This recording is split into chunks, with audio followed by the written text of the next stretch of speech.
Hola y bienvenidos a un nuevo podcast de la serie Anestesia en la Red, una serie de podcast que hacemos Enrique Vázquez y quien les habla Martín Rodríguez, ambos administradores de la web anestesiados.com. El podcast de hoy hace el podcast número 12 y es la primera parte de un curso de valvulopatías. Nos vamos a centrar en esta primera parte en escribir o hacer un recordatorio de los tipos de soplos y sus componentes, para luego en una segunda parte centrarnos en las valvulopatías que más importancia tienen desde el punto de vista anestésico. Por lo tanto, en el sumario del curso veremos cuáles son las características de un soplo y de los sonidos cardíacos, qué tipos de soplos encontramos, y luego en la segunda parte del curso hablaremos de las valvulopatías. Las características de un soplo. Un soplo tiene las siguientes características. Tiene una intensidad, tiene un tono, tiene una configuración, tiene una localización y tiene una sincronía. La intensidad de los soplos es consecuencia de dos variables. La primera es el flujo que atraviesa la válvula y la segunda es la velocidad con la que lo hace. A mayor flujo o a mayor velocidad, mayor probabilidad de que se produzcan turbulencias y originen un soplo. Si además la válvula presenta alguna clase de defecto, con más probabilidad causará turbulencia y auscultaremos un soplo. Clásicamente la intensidad se ha dividido en 6 grados. El grado 1 es el que se asigna a los soplos más bajos. Son soplos difícilmente audibles. El soplo con intensidad 2 es un soplo que sigue siendo bajo pero que ya es fácilmente audible. Soplo 3 para un soplo más alto. Soplo 4 es un soplo más alto que el anterior y que además se asocia a un thrill palpable. El soplo quinto es un soplo muy fuerte, muy alto, pero que no se llega a oír sin fonendo. El soplo 6 es la intensidad que se reserva a los soplos que se pueden oír sin fonendo. En cuanto al tono de los sonidos cardíacos, podemos encontrar sonidos de alta frecuencia, por ejemplo los que se producen con el clic de eyección, o sonidos de baja frecuencia, que se auscultan mejor con la campana, mientras que lo anterior se auscultaba mejor con la membrana, y que por ejemplo corresponde al S3. La configuración de los soplos, algo a lo que pocas veces se alude cuando se describen los soplos, puede ser increscendo, son soplos que aumentan su intensidad con el tiempo, decrescendo, que al contrario que los anteriores disminuyen su intensidad con el paso del tiempo, soplos crescendo, decrescendo o en rombo, que son aquellos que tienen una intensidad máxima en la mitad del tiempo. Van alcanzando una intensidad, alcanzan el sumum y disminuyen. Y por último podemos encontrarnos soplos en meseta o plató, que son soplos que mantienen la intensidad durante todo el tiempo en el que acontece.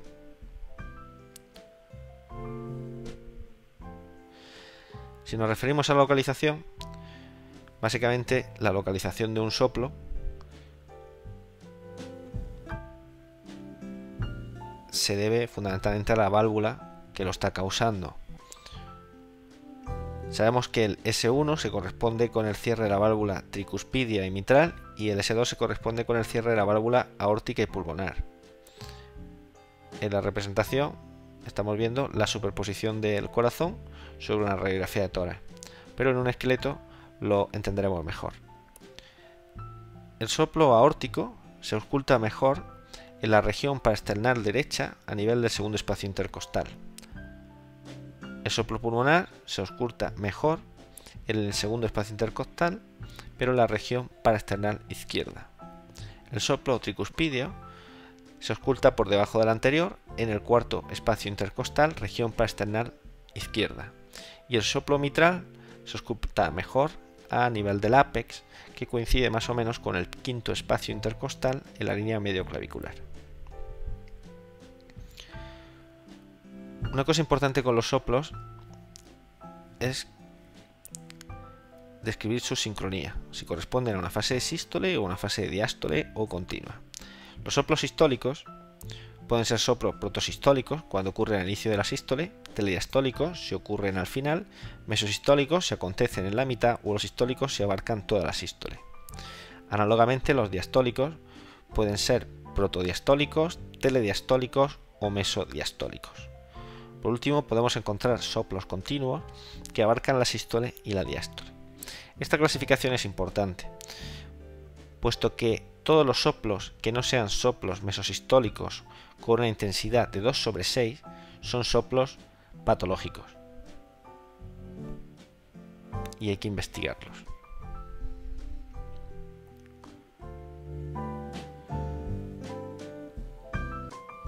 Aquí vamos a observar una gráfica de lo que hemos explicado anteriormente. El soplo protosistólico no oculta el S1 ni el S2, se produce justo tras el S1 en la primera parte de la sístole. El soplo telesistólico, al contrario que el anterior, ocurre al final de la sístole, pero no llega a ocultar tampoco el S2. El soplo mesosistólico ocurre en mitad de la sístole, con un espacio entre el S1 y el S2. Como he dicho, los soplos funcionales suelen ser soplos mesosistólicos grado 2/6.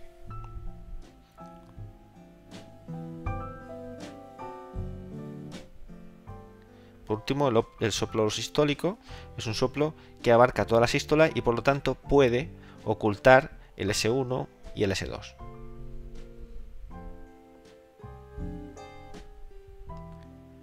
En la diástole, análogamente, tenemos soplos protodiastólicos que acontecen tras el S2,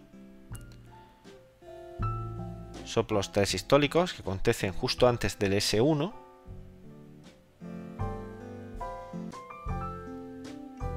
y soplos mesodiastólicos que acontecen en la mitad de la diástole.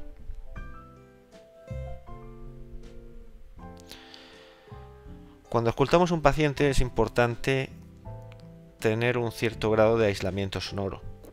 Es cierto que hay unos nuevos fonendos que son capaces incluso de activar una función de aislamiento sonoro, pero lo lógico es que cuando estemos concentrados en auscultar a un paciente y concentrados en los sonidos que vengan de su corazón, hay que procurar evitar el ruido ambiente. Por la misma razón, la auscultación será mejor si estamos auscultando directamente sobre la piel y no sobre la ropa. Hay una serie de maniobras que pueden favorecer la auscultación, como por ejemplo el decúbito lateral izquierdo o en ciertas valvulopatías auscultar a un paciente en cuclillas y de pie, compararlo en ambas posiciones. Luego es importante tener una buena metodología a la hora de auscultar a un paciente y es realizar una escucha selectiva. Hay que concentrarse por partes en la auscultación. Primero tratar de identificar si existe un S1 y un S2 y posteriormente hacer una escucha selectiva de posibles soplos o alteraciones que puedan aparecer en la auscultación. Es muy importante ayudarse de la palpación del pulso, puesto que sabemos que la sístole evidentemente se acompaña de una onda de pulso y por lo tanto podemos identificar fácilmente cuál es el S1 y cuál es el S2.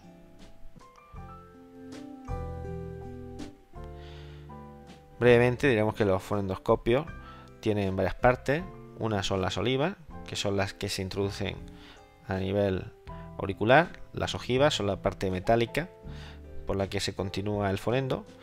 Posteriormente hay un tubo en I, una manguera y una campana especialmente diseñada para auscultar sonidos graves y una membrana especialmente diseñada para los sonidos de alta frecuencia. A continuación vamos a ver una galería de ejemplos. Por supuesto no están todos los soplos, simplemente son una pequeña parte de ellos y la realizamos simplemente para animaros a seguir investigando y seguir estudiando los soplos por vuestra cuenta. Observaremos un vídeo en cada uno de estos ejemplos. A mitad del vídeo aproximadamente aparecerán una serie de indicaciones para tratar de clarificar ese sonido. y posteriormente daremos el diagnóstico. Yo os aconsejo que en los primeros segundos cerréis los ojos, tratáis de concentraros en el sonido que se produce, y si no tenéis claro el diagnóstico todavía, pues podéis mirar a la pantalla y aparecerán las diferentes partes de esos sonidos. Comencemos.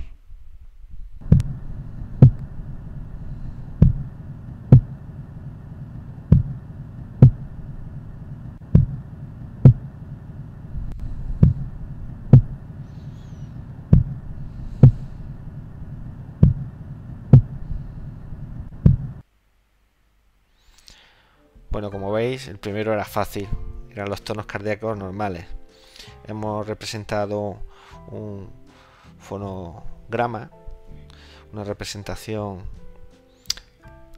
visual de ese sonido, y observamos que hay un S1 y un S2, y por lo tanto entre ese S1 y S2 pues se encuentra la sístole. Entre el S2 y el S1 encontraríamos la diástole. Vamos a complicar un poquito la cosa con el siguiente sonido.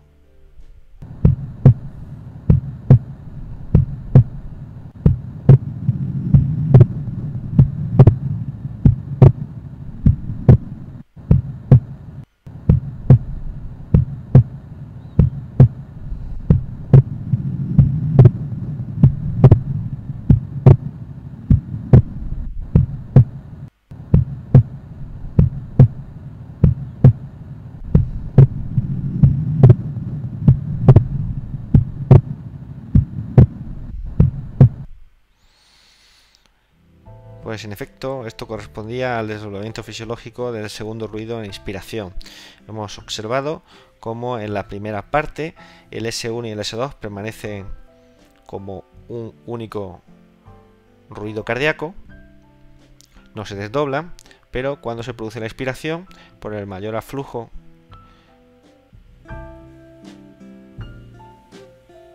del retorno venoso al ventrículo, se produce un desdoblamiento del segundo ruido en sus dos componentes, el auricular y el pulmonar. Compliquemos un poquito más la cosa.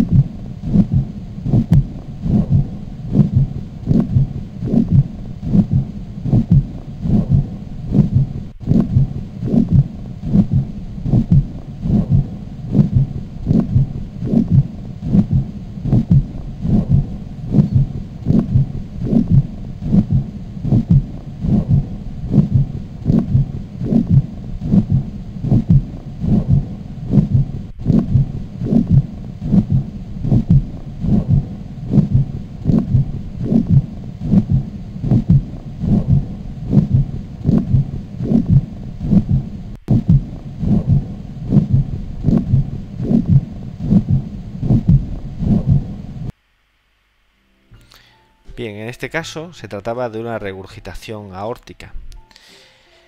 En la regurgitación aórtica hay un soplo diastólico por la insuficiencia de la válvula aórtica y que puede hacer desaparecer el S1. Prácticamente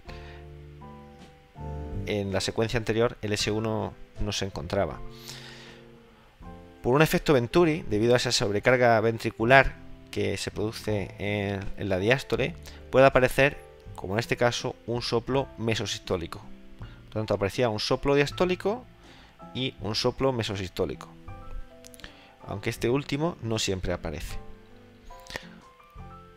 Por supuesto, mientras estáis viendo los vídeos, sois libres de rebobinar hacia atrás y repasar cualquiera de estos ejemplos. Vamos con el siguiente. Bueno, antes de eso, simplemente un gráfico para aclarar lo que habéis visto. Lo que hemos visto básicamente ha sido un soplo diastólico de alta intensidad que prácticamente oscurecía el S1 y un soplo mesosistólico que acontecía en la mitad de la sístole.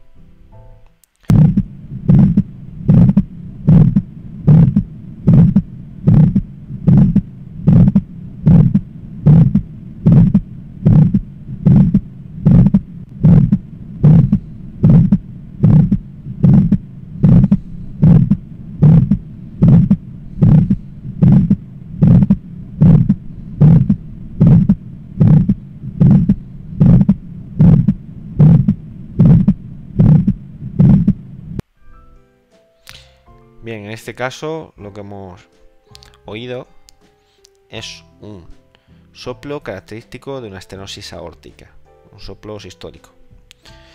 En la estenosis aórtica lo que se produce es un soplo mesosistólico que frecuentemente oculta al S1, pero no al S2. En el ejemplo anterior el S2 se escuchaba bien.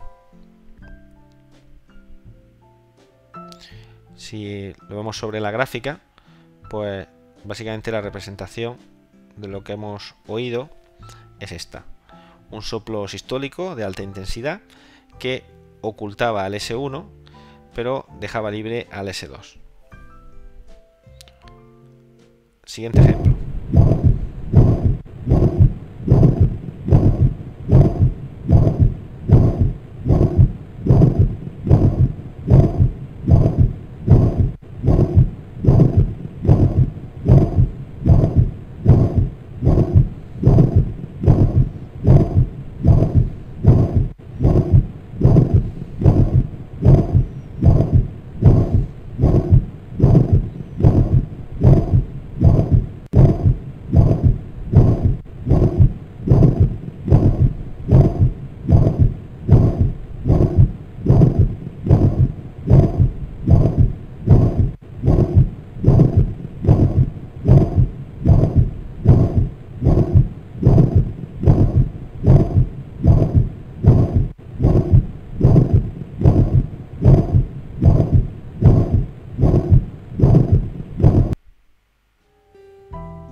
Bien, este es el soplo de una regurgitación mitral.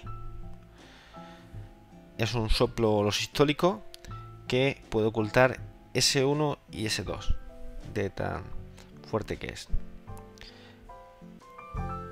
La representación gráfica es parecida a la de la estenosis aórtica, pero el soplo es un soplo más holosistólico y es un soplo que sí oculta a S2 con más frecuencia.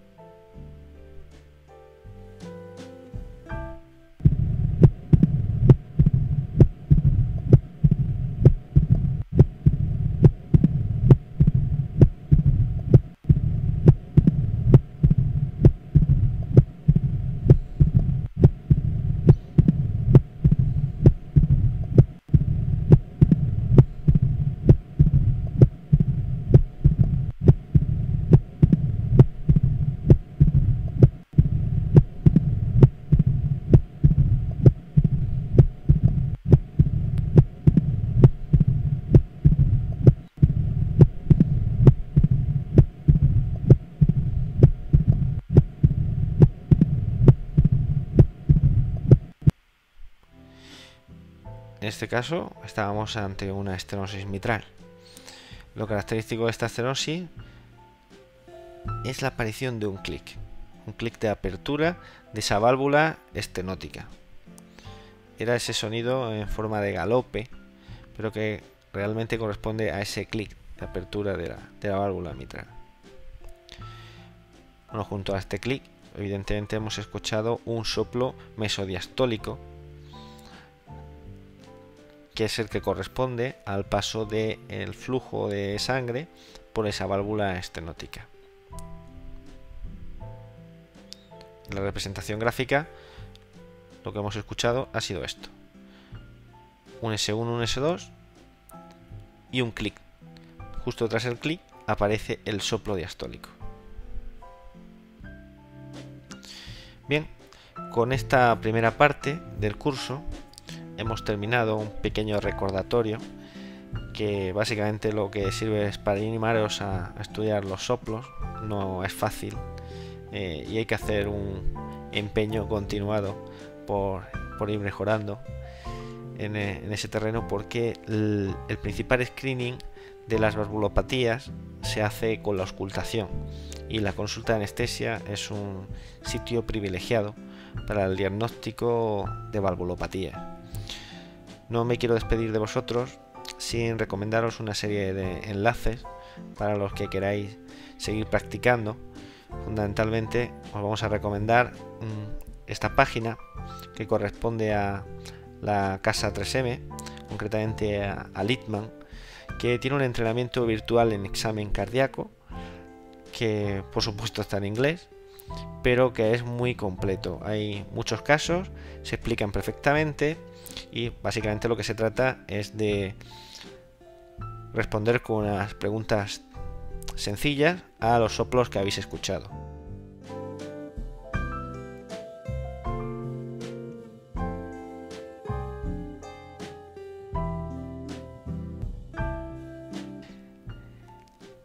La segunda parte de los tutoriales, o el segundo enlace que quiero recomendaros, es un tutorial online de sonidos cardíacos, muy completo. Esta vez no está en forma de test, de examen, es simplemente un tutorial donde las diferentes valvulopatías se van a desglosar en los diferentes sonidos patológicos que las acompañan. Está realmente bien.